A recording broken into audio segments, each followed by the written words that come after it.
Alhamdulillah, wa salli wa sallim ala man bu'isa rahmatan lil alamin. Donc ça, c'est ce qui concerne un peu Muharram.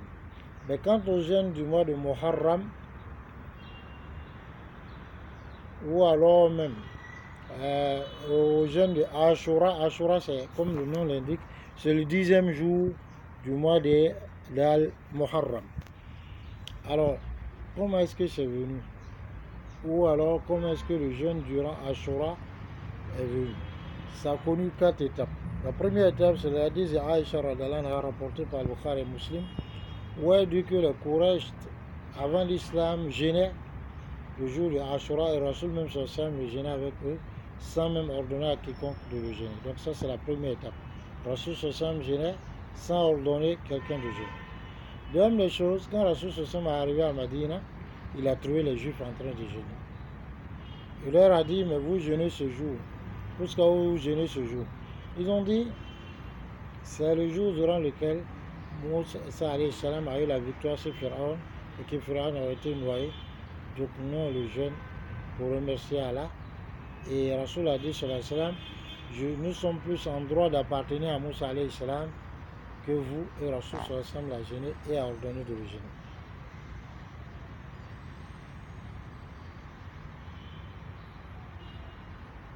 Troisième niveau, c'est que Ibn Abbas, dans un hadith, il a dit que Rasulullah a gêné le jour de Ashura, qui est le 10e d'Al-Muharram, et lui il a dit, ya Rasulullah, tu gênes ce jour alors que les Juifs le gênent. Une façon de lui dire qu'il devait contraire les Juifs dans cela, et Rasulullah lui a dit, si Allah nous m'accorde de longue vie l'an prochain, je vais gêner le 9e, c'est-à-dire, pour le 9e, il va gêner le 10e. Ça c'est le troisième niveau. Le quatrième niveau, c'est que le mois où le jeûne d'Ashura est resté comme une obligation, que les Sahaba même jeûnaient, et même ils amenaient les enfants à jeûner jusqu'à ce que Ramadan soit institué, c'est le jeûne de Ramadan soit institué. Donc à ce moment, Abdallah ibn Omar rapporte que Rasul dit sallallahu alayhi wa sallam que Allah subhanahu wa ta'ala n'a pas rendu obligatoire sur vous le jeûne du jour de l'Ashura. Que celui qui le veut le jeûne, que celui qui le veut ne le jeûne pas. À partir de ce moment, il est devenu un acte surrogatoire puisque Ramadan a été institué et rendu obligatoire. Maintenant, les façons de jeûner Ashura. Soit on jeûne Ashura lui seul,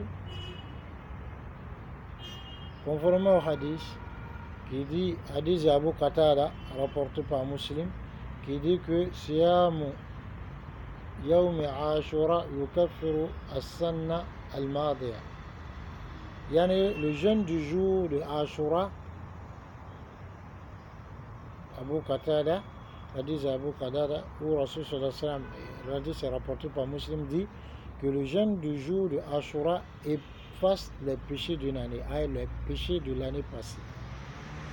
Alors à cause de cela, certains savants se disent qu'on peut jeûner ce seul jour de Ashura, puisqu'on dit le jeûne du jour. Donc le seul jeûne suffit. D'autres ont vu non, que ça ne suffit pas. Il s'agit de jeûner Ashura et en plus un autre jour, et ne pas le jeûner seul. Parce que si on jeûne seul, ça devient makruh, puisqu'il faut se différencier des Juifs. Ils font référence à l'hadith d'Ibn Abbas, dans lequel Rasul lui a rappelé que les Juifs jeûnent ce jour, et il a dit que si Allah donne longue vie jusqu'à l'an prochain, il va jeûner le 9e. Une autre chose, c'est de jeûner un jour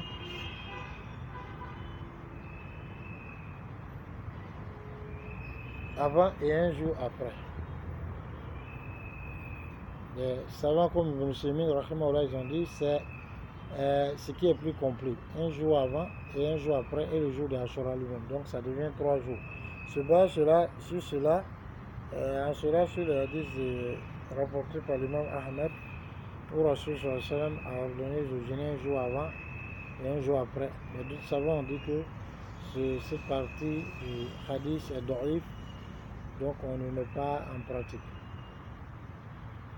Une autre chose,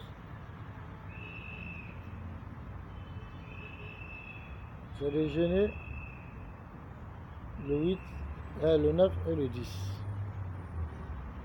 Une autre chose, c'est de jeûner le 10 et le 11. C'est-à-dire ne pas le jeûner lui seul.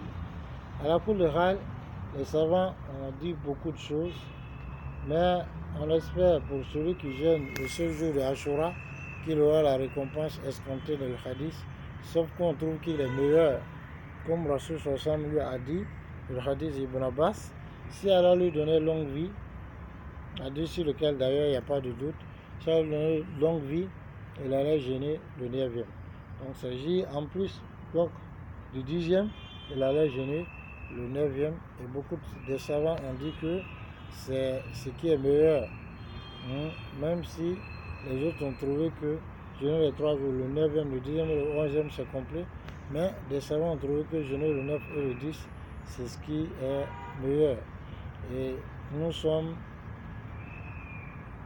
de cet avis car on nous accorde la bonne compréhension. Voilà, chers frères et sœurs, et donc on se doit de se rapprocher d'Allah subhanahu wa ta'ala durant ce mois. Il n'y a pas en dehors du jeûne, d'après ce qu'on sait, une adoration spécifique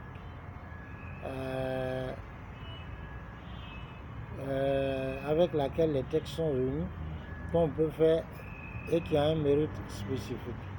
Mais en raison du fait que le mois soit sacré, donc, et qu'en raison de la parole de Ibn Abbas, où il dit tel que les bonnes actions sont multipliées, les mauvaises actions sont aussi multipliées là. Donc on fait autant qu'on peut de bonnes actions dans ce mois, yani d'Al-Muharram. Maintenant, Ashura, les gens ont une façon de revivifier Ashura. Il y a deux extrêmes et il y a le juste milieu qui est la façon de faire des gens de Ahl-Sunnah wal Jama'a. Il y a des gens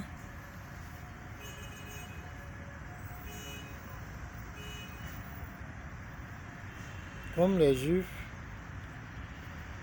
et ceux qui font comme eux, qui ont adopté le jour de Ashura comme un jour de fête.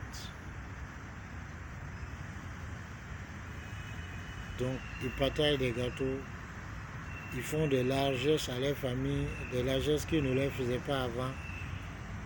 Ils font des actions grandioses de la bienfaisance, des dépenses, des sadaqat, yani des réjouissances, même jusqu'à chanter des poésies, tout ça.